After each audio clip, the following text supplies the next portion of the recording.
In today's episode, we sit down with chef and entrepreneur Liz Philpot, the founder of Eat Seattle Tours. Liz's story isn't just about food, it's about facing fear, redefining success, and finding connection in the most human of places, around a table.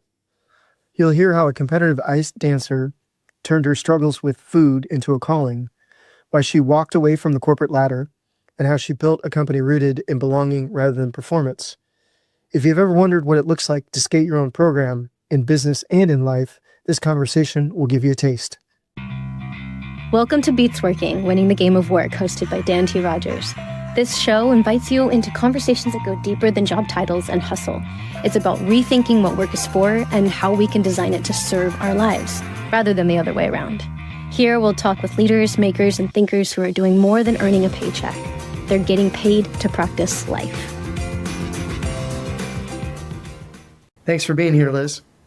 Thanks, Dan. It's great to be here. We know each other a little bit, but I'm excited to learn more about you. So maybe for our listeners, tell us a little bit, not the full lifeline, but enough to get us some context before we get into your winning the game of work. Yeah, absolutely. So I like to start in terms of my origin story of the business let's go back to year 2000, in France. That's the stage. That works. I got my culinary degree from Le Cordon Bleu in Paris, same place that Julia Child went to. And I didn't go into that industry right away. At the time in France, didn't seem conducive to the lifestyle I was looking for in my professional life. And so I put a pin in that, and I got involved in market research and lived the corporate life, et cetera. Did really well there. At this time, I was living in Seattle, working for a company in New York. And just kind of at the age of 30, sort of felt like I kind of did it all and felt boring. And I started really putting myself into food again, because that was my place of comfort. In 2014, quit my job, traveled to Europe for a year. Went to Montenegro, Croatia, France. I speak French pretty well. Italy, and the Netherlands, where my brother lives. And really just got in touch with who I was, not what work defined me to be. And it was a pretty amazing year. A lot of things bubbled up that were unexpected and not forced, which I highly recommend if people have the luxury to take that time to do so.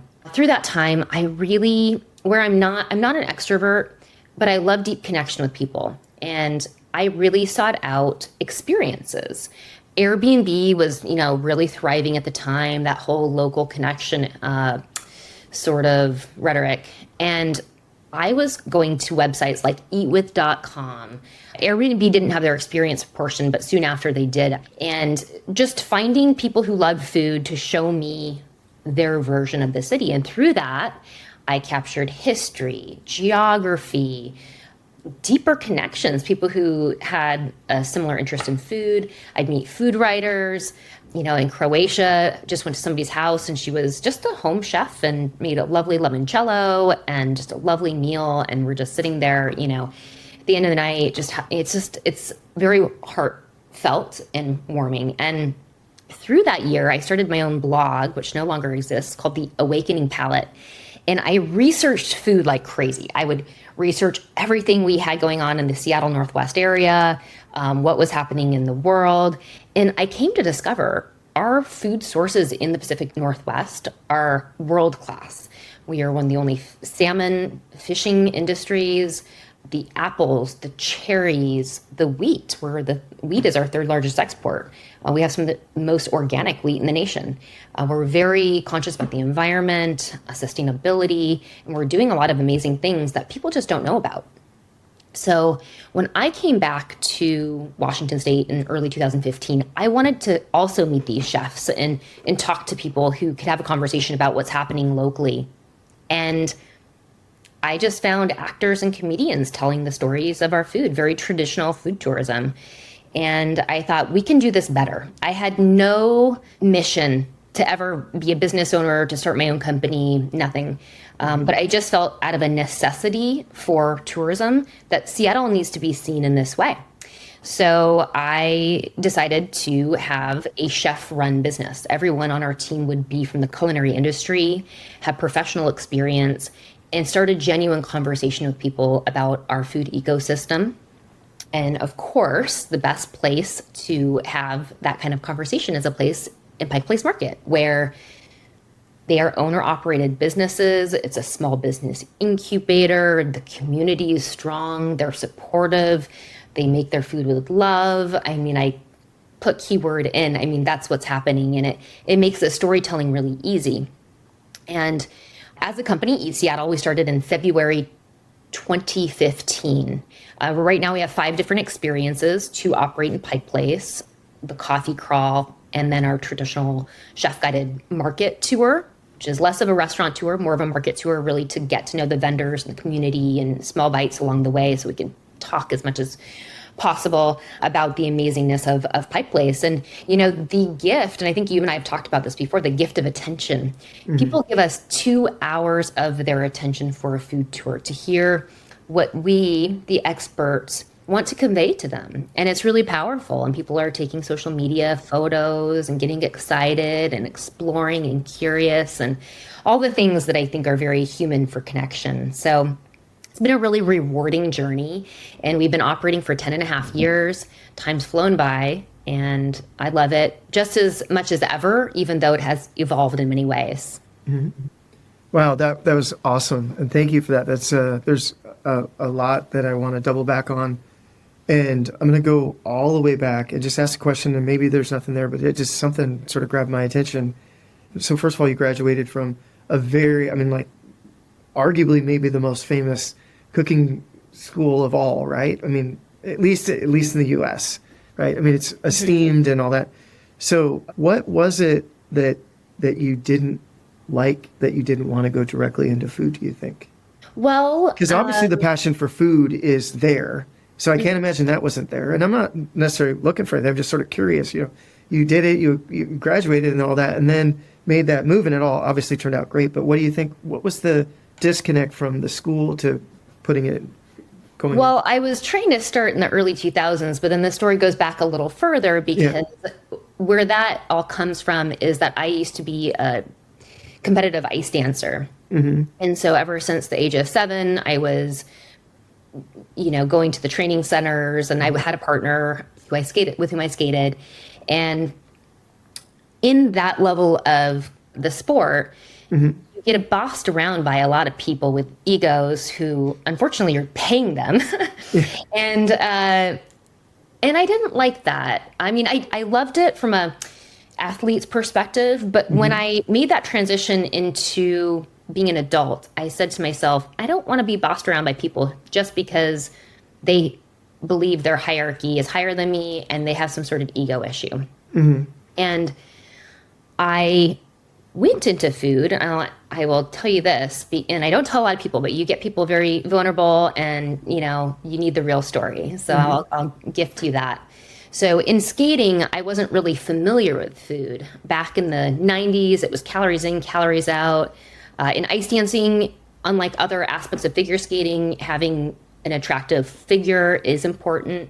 And so I really just didn't understand food. And in fact, I was scared of it. I didn't know, you have to face it every day, but I didn't know what to do with it.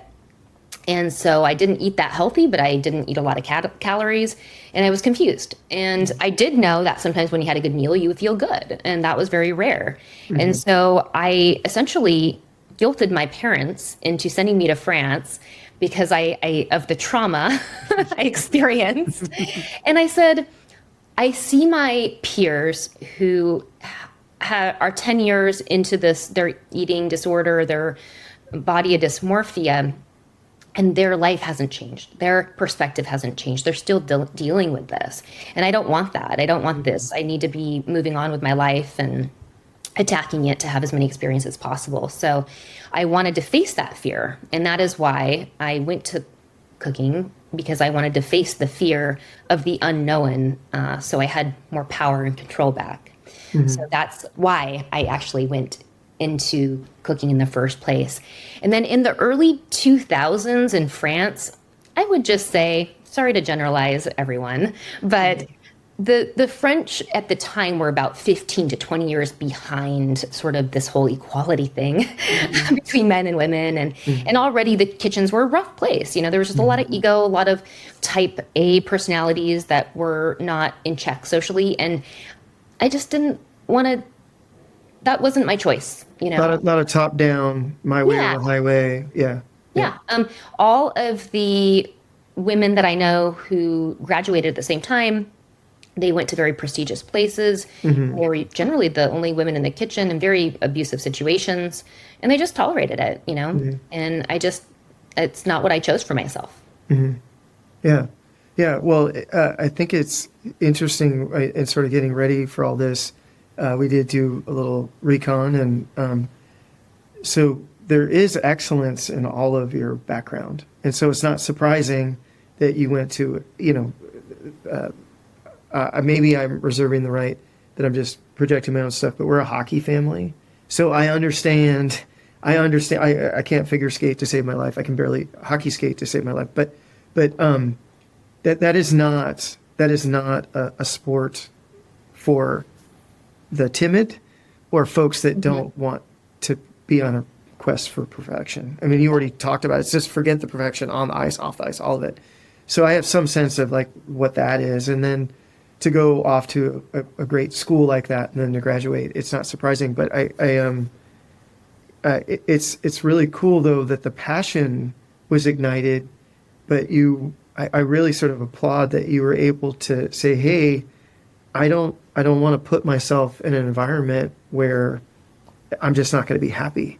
And despite the fact of being a high achiever, top performer, that takes a lot. Do you sort of, can you go back there and what was the conversation or what was sort of the thought process? Or because that's I mean, a lot of folks, it's not uncommon for people to like sort of put up with, excuse my French, but put up with shit, and because they're just chasing something. It's super rare that somebody who's on a track like that, who's doing well, says, no, I'm actually going to sidestep and sort of really create my own environment that I want to see. So what was that? Yeah, absolutely. So actually, I'll go back to the fact that my dad is Canadian and a hockey player. And he basically said, everyone in my family needs to know how to skate.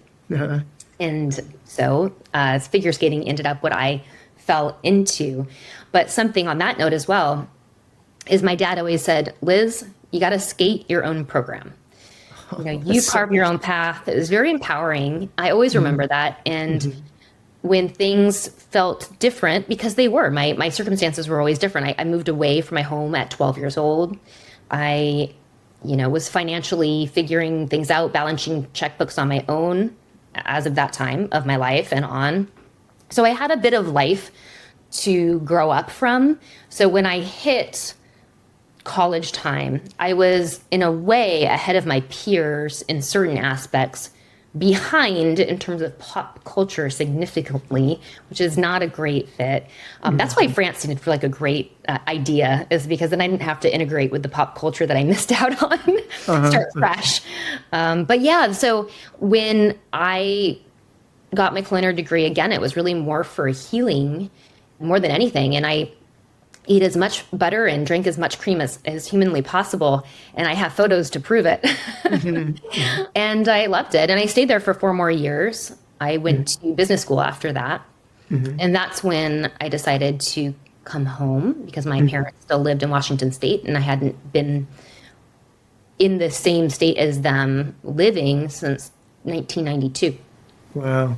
Yeah. Skate your own program. That is, wow, that's fantastic. I'm gonna steal that one, just so you know. Yeah. I mean, mine are only 10 and 8. So that's really, really cool. It's a good philosophy. I will warn you, I think my parents sometimes think I'm skating too much of my own program for my own good. Oh yeah. No, I mean, I get it. It's so, I mean, you said it was so empowering and everything else. And I love that it also puts the accountability on the individual, right? I mean, I think it's so much better than just you can be anything you want, right? Like, I mean, it sounds, so I love that. That's really, really good. Okay, so I do want to sort of fully disclose to the rest of the folks that, and I meant to look this up and I didn't, But somewhere after 2015, but way before 2019, I actually did a tour, a chef guided tour, and Liz has heard this before, but we're going to pretend like she hasn't. So I'm part of a cohort, and we did a group activity in town, and the guy that was leading it said, "Oh, we're going to do this thing at Pike Place Market," and I love Seattle. I'm a total homer. I get why people don't like it. I think you're crazy, but like I love Seattle. But I'm still jaded and closed-minded and everything else. And so I was very, very, very. I didn't say anything. I've learned not to share all that nonsense, but I really had very low expectations. And so I sort of begrudgingly went on the tour. And I think halfway through the first stop, literally, I was like, oh my God, this is going to be amazing.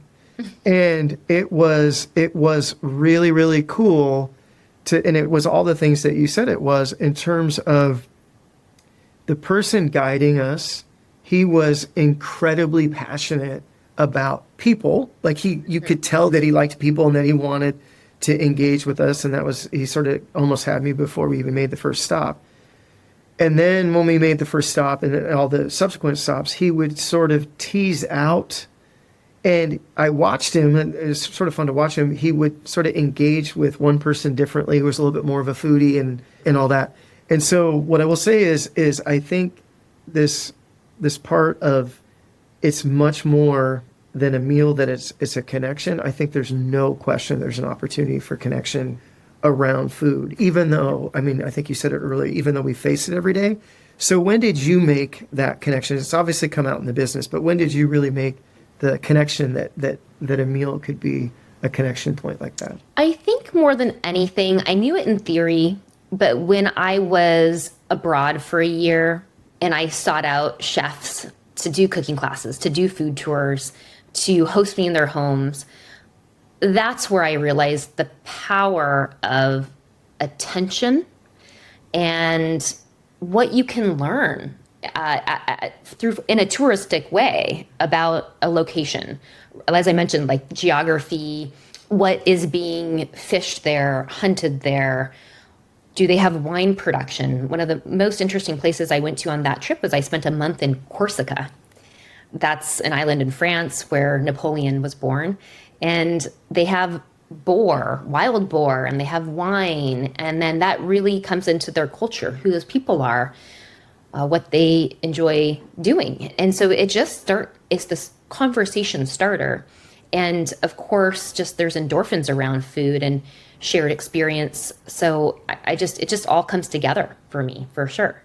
Mm-hmm. Well, I mean, it just sort of sings through you, even when you go to retell the story. You give us a little bit of a tour. Well, I remember you told me that you did one of our tours, and I looked up the guide back then, and I was like, okay, that was a good guide. But, it's interesting the things you observed.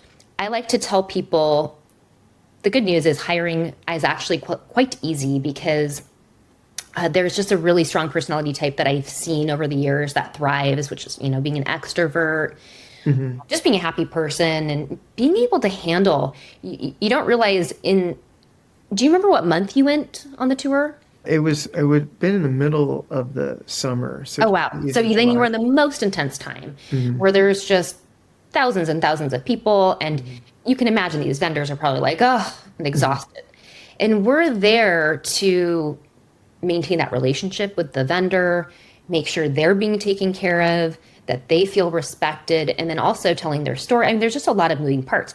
The things that, you don't see is sometimes maybe a vendor's not ready, so the guide has to go somewhere else and has mm-hmm. completely pivoting. And this is where the improv skills really come into play. And so when I warn people about this in the hiring process, they're like, all I hear is I don't have to lift 50-pound bags of flour and cast iron pans with my carpal tunnel is killing me. Uh-huh. They're like, this sounds easy, Liz. So from that perspective of problem solving, generally people are quite happy to take in the role and enjoy the uniqueness of it.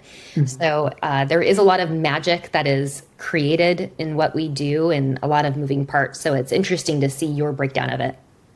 Yeah, well, I mean, it also helps too that, so we've been in events for a very long time. And I think of everything as an event. I think of things as occurrences, so on many levels, I think it's all sort of show business to some extent, but all business is show business on some level. But yeah, so I try to find nice things to say to people. I think, and so I love it when I can be so wrong. Frequently, I'll end up in a place and I didn't realize I had expectations because I'm surprised. I'm like, oh, apparently I had expectations. That one I knew for like weeks leading up to it. I was just like, oh, right. And so it gave me even more joy to confess to the guy who arranged it that he had done a really good job. But then, then I met you later. I was like, hey, just so you know, so it was really awesome.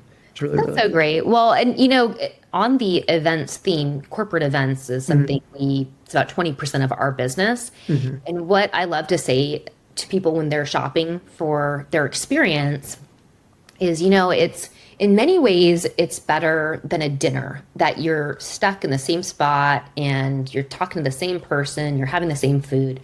This brings movement, which brings some exercise, and it brings conversation topics, and people can kind of break off and talk to people they might want to, talk to the guide. A lot of different dynamics going on. Of course, there's the food aspect, which is high on the pleasure front, if you're eating good food and you can enjoy that with someone, and there's laughter. There's just so many things coming together that I think make it better in many ways than a traditional dinner. Yeah, no, I think there's no question about that. We host dinners, and there's benefits to having everyone in the same spot. But I think getting people to move like that is massive. I mean, it's just it's great for all of us. Oh, for sure. There's no question. Really, really cool. In our sort of recon of getting ready for the show, I pulled something out of, I forget which, it was an article or another podcast, that you said that slowing down and hearing the story behind food changes something. And we've gotten a little bit of that for sure. But what does your work redeem for you and maybe your team and the people that you serve? Because I think there's no question that you are redeeming work the way that we think about it. But how do you see that? One huge piece of it that I think gets missed is how much we love our vendors. Operating for 10 and a half years, we have about 30 different partners across Seattle. And these people are good people. They're owner-operated, husband and wives. Some are slightly larger, like Sugar Mountain, Beechers, cheese making, but they're dedicated to education. Taylor Shellfish, one of the best seafood companies in the world, are our partner, and serving raw oysters on our noshes at this Space Needle tour. And it's such a privilege to represent so many different types of amazing food businesses and support them and have a really reciprocal relationship in that. So I think that's a huge part that fuels me and a huge part to our success. In 2020, people freaked out, right? Tourism, people aren't traveling, germs, bad. We couldn't even operate for a good portion of the year. We didn't even take the first round of PPP because I didn't even know if we were going to have a business, and I understood loans to be something you pay back, and I didn't want to pay back something I didn't use or have with interest. So we missed that round out of fear. And then one of our largest competitors pivoted, and we didn't. I said, we are going to show up every day in Pike Place Market to support our vendor network, as long as it's legal to do so, we will be there. We will do a tour for one person, we'll do a tour for two people, and we did. We never stopped. We are the only company that didn't stop. And in 2021, when things were opening up travel-wise, we hosted a lot of people from Texas and Florida who didn't believe that it really happened. No, it's not a conspiracy theory. I'm just saying that they're like, we moved on a long time ago, We're like, thanks for being here. Thanks for supporting us, because I can't say the locals totally showed up that year. And to have that support and we were ready to go, it meant everything. And it pretty much gave us a 1.5 year runway between that and anyone else coming back in the marketplace. And now we were competing with hot tub boats and and all these other experiences, hot balloon rides. And, so now, the pie is definitely shared, but it was such an honor to be there, and it was so hard. And I would start chefing in people's homes and just to bring money in for the company so that we could continue on and cover some overhead. So that's kind of how it went for us. And it ended up being the vendors and how they inspire us that really pushed us to keep going. I heard you say that the partners that are really committed to education, is that if you're looking to add a stop or you're looking for a partner, what is that the biggest piece of it? There's two pieces. It can be a larger company who's dedicated to education, but companies that are very corporate don't really fit into our values. And so it's harder for us to really tell a genuine story, and we don't want to be lying. Yeah. So we generally find mom and pop owner operated businesses to be our sweet spot. Mm-hmm. They don't have a lot of time. They put a lot of love into what they do, and they need somebody to tell their story. Our vendor for tacos, Maiz, in Pike Place, they do heirloom corn masa. People wouldn't know if they just went and got the taco themselves. But this heirloom corn comes from Mexico City, and it's nixtamalized in the Seattle area and presented with delicious toppings inside. Whereas most places just use a preservative-filled tortilla and they put a bunch of yummy toppings in and say this is good enough. Yeah. But the owner, he used to use those tortillas, not from the U.S., and he actually in his taco truck found a bag of tortillas underneath his seat a year later and realized they were fresh as day one. And he was mortified as to how many preservatives we're putting in our food. Yeah. And said, we really need to show people what we do in Mexico, and let's bring this to them. So, organic heirloom corn, incredible. Mm-hmm. So we get to tell that story very proudly because people who eat the taco they don't know. Mm-hmm. So that's just one example of many, and they all have a unique story. Yeah, that's really cool. And in my background, I opened a bunch of Mexican fast food restaurants. Okay. And I will tell you that in the state of Washington, almost all tortillas are made by one fantastic company that makes almost all of them. But you can't tell the difference because it's virtually the same tortilla in all of the restaurants. But no. Yeah, I had a really fun project. Do you know Ascend in Bellevue? Mm-hmm. Yeah, so I worked with that team for a year and a half as a consultant to help open that. And then the market hall concept, which has since gone away. Mm-hmm. And the market hall concept had a variety of different concepts. And one of them was, tacos. And I learned so much about our food resources. Mm-hmm. I remember one time I went to Wajimaya and just I was on a stakeout. And at one point they're like, can we help you? As I was watching delivery drivers, where does their food come from? Yeah. Totally geeking out in a different level. But for this level of food that Ascend and the market hall concepts that they had at one point they just wanted the absolute best. So I had to figure out where all the best stuff was actually coming from. It was a fun project. We know from our background that all truths are revealed on the loading dock. You got it. Be careful of I'm at the loading dock. Yes. Sooner or later, your supply chain will reveal the real truth. Mm-hmm. But yes, if we look back, what I think I'm hearing in the story is you got out of school, you did that year plus of it, of exploring and just experiencing. And then you started writing a blog, which you said is no longer happening, but I would say it sounds like it's happening every day. It's just instead of a digital blog, it's experiential and it's happening, through not only you, but other folks sort of experiencing it every day. Is that? That's absolutely accurate. We are a walking blog, so much information. And one thing that I like to let people know is that none of our dialogue is scripted. It all really comes as a heartfelt from each individual guide. So you can do, with the volume of tours that we do, we have to offset and use different vendors, right? We can't go to Beechers every day. We go to Beechers 4 times a day max. But we have 12 different tours going on a Saturday in the summer. Where are we going to put people? So a huge part of my job is figuring out where to put people in that mix. There's no question that you're living your blog. I think you're living your blog, right? And it's, if folks are just listening, I think they'll hear it in your voice. If they're watching, they'll see it. that this is just clearly just it's your passion. Like there's no question about where the connection is on that.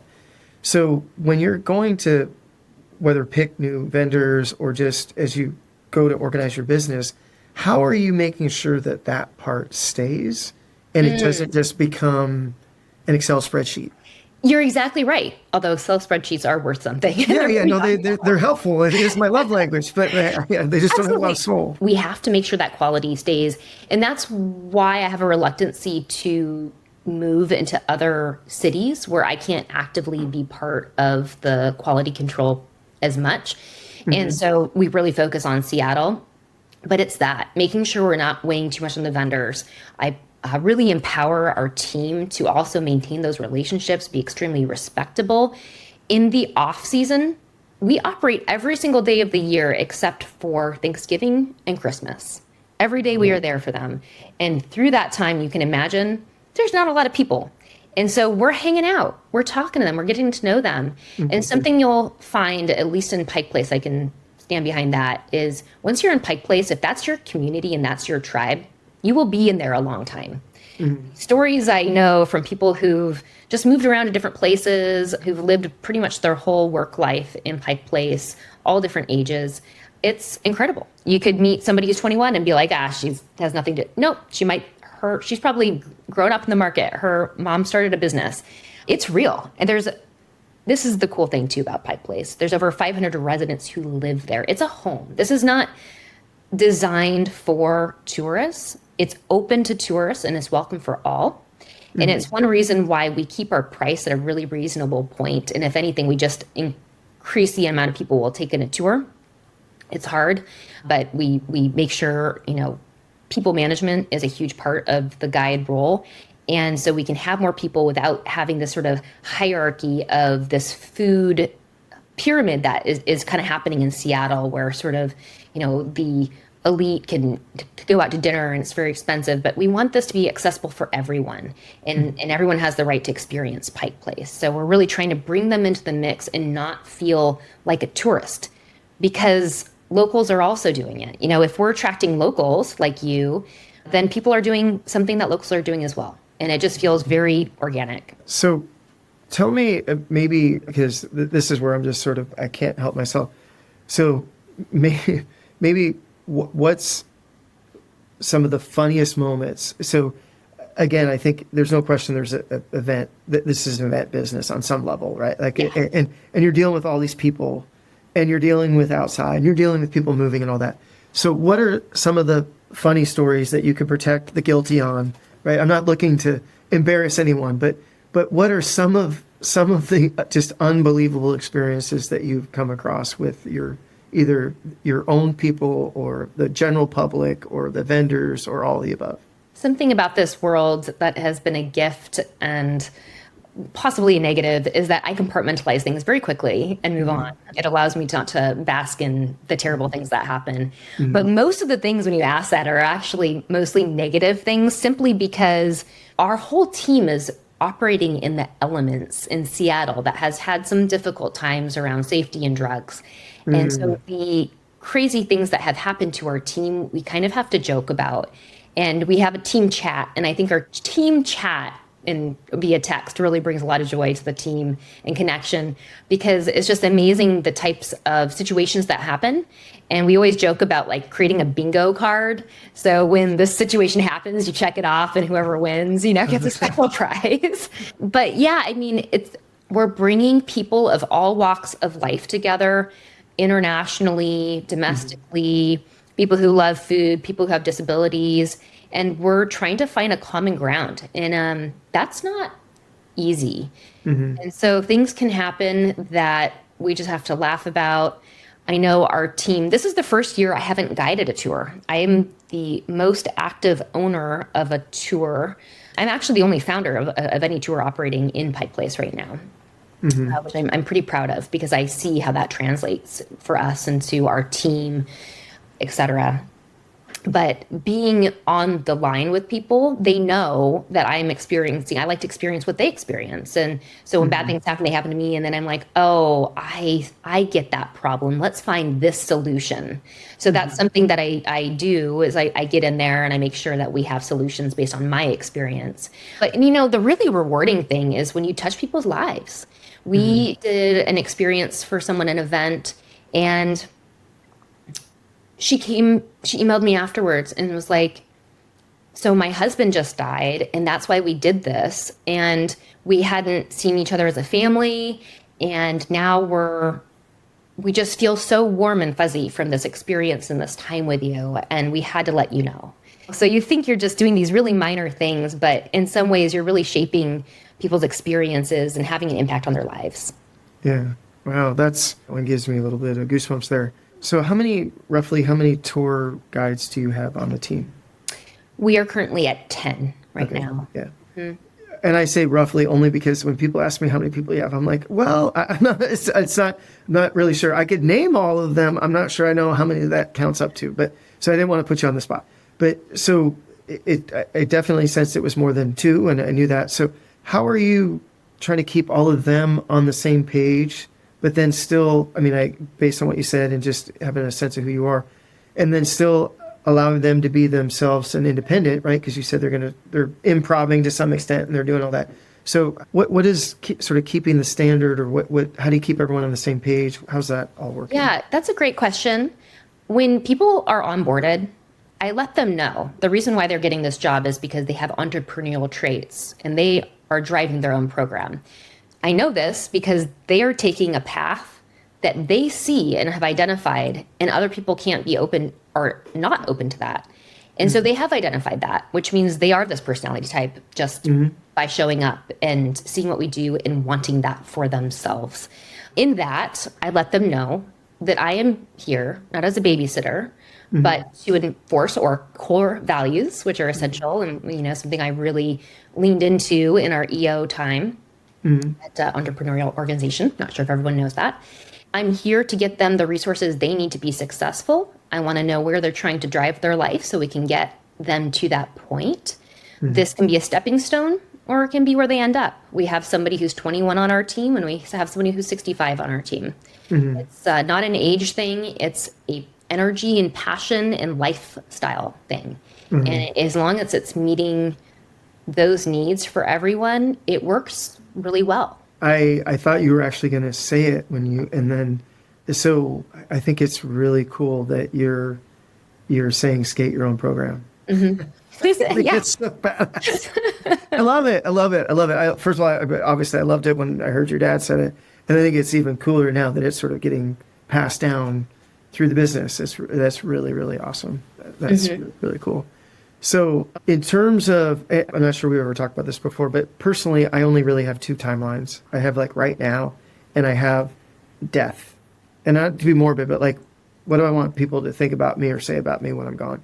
So I don't really like asking other people these questions, but most people don't operate in those 2 timelines. But to the extent that you can, if we went 5 or 10 years, or not to the very end, but whatever sort of the next horizon point is for you, what does that look like? Or what's still left for you? You're obviously still full of plenty of passion.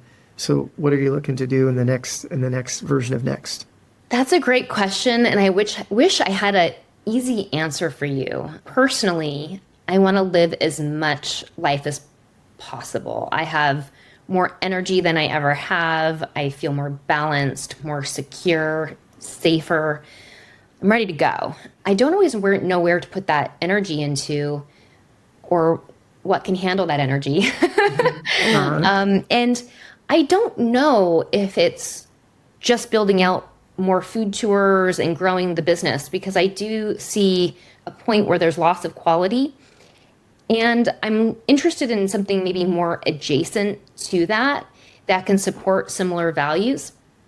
And I don't know what that looks like yet. And I'm trying to, similar to 2014, when I just created space It's really hard for somebody who is very busy to create space for creativity. And I'm trying to create that without any pressure to see what bubbles up and see what captures my attention, because I know when that bubbles up, the path will be clear. And anytime I have a fork in the road, I know and am confident that I am skating my own program, whether it fits social norms or not, or what people think that I should be doing or not. And it really helps me get to my authentic self. So thank you. I'm not surprised. I just want to thank you for your honesty and your candor.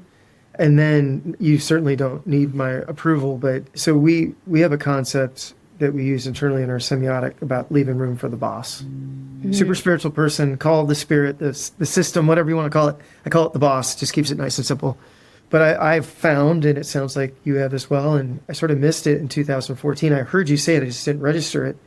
I have found repeatedly that if I leave room, I'll say for the boss, that's right. But if we leave room, then there's a chance for something else to flow in. And frequently, either through just we're at capacity or we just won't allow for any capacity to be untapped, that there just isn't room for anything else to flow in.